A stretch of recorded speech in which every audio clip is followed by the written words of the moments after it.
I'm gonna take a... So the old shit days. The days that nobody wants to talk about. Days that people think that don't exist. There's some days that are rough and you kind of think back. And then there's days that you want to eat a bullet. And you mentally think that that is the best thing that you can do. I've been down that road. It was either, is it a fly rod or is it eating a bullet? It's a fly rod. It's not my life to take. It's times like these that make a man or breaking down inside. Got a choice to make, lay down and die or stand and fight.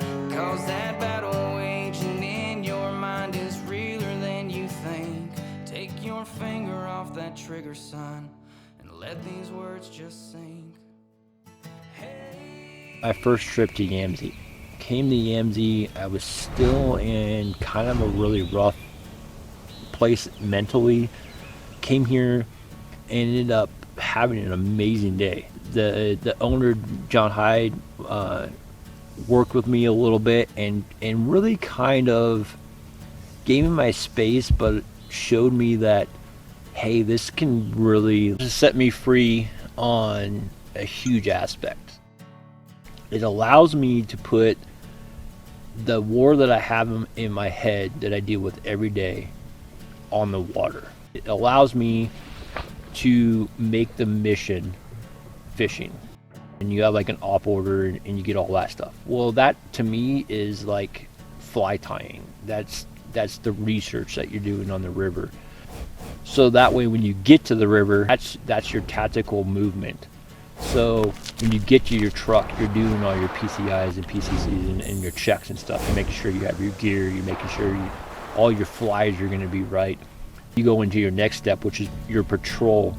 And then so when you're patrolling, instead of thinking about patrolling in Iraq, I'm thinking about patrolling the river. And so my patrols are when I'm throwing the flies. When I'm ripping that streamer through that freaking water, that's the patrol. And then your firefight, which is what everybody looks forward to, especially being an infantryman, the combat. You want that firefight. You're striving for that firefight. You want that level 10. That's when the fish hits. That's your firefight. So your firefight is not now in your head, it's with the water and the fish. What do you do after your firefight?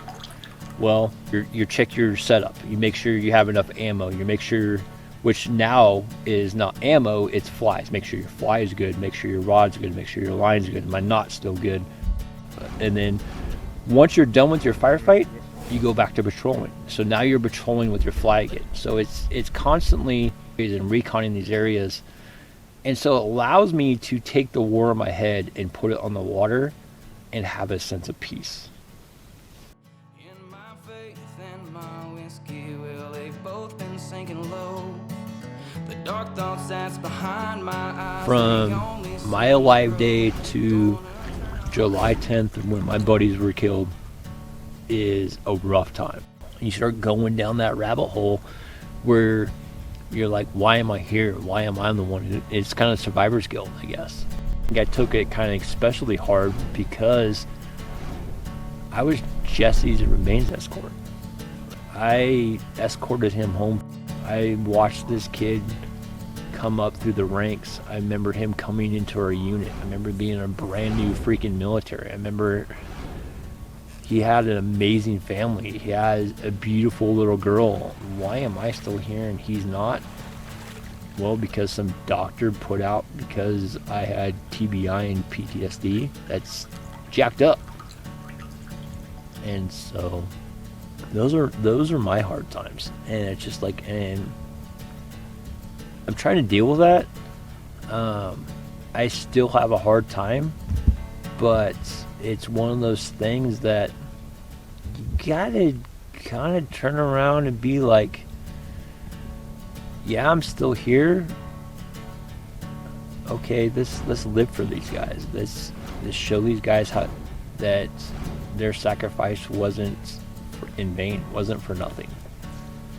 But those are probably my hard times. I've been down that road. It was either, is it a fly rod or is it eating a bullet?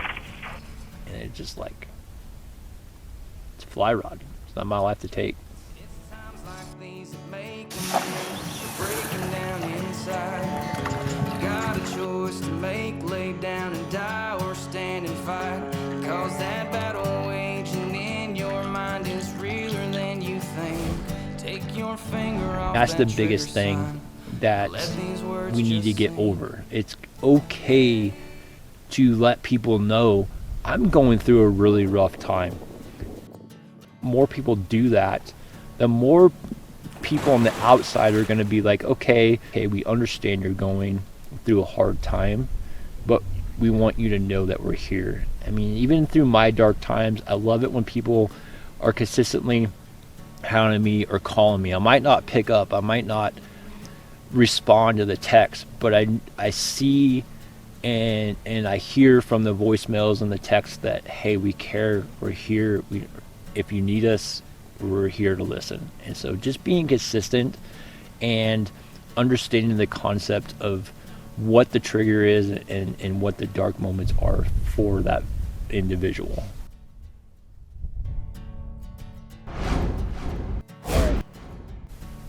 Your life is worth something, but it's not yours to take, so don't take it. Tomorrow's always going to be better. No matter how far down the rabbit hole you get, there's always light at the end of the tunnel. Yeah, we're gonna fly light as a feather alone together. 22 veterans a day commit suicide. Fly fishing could save a life. Join us in the fight for our veterans.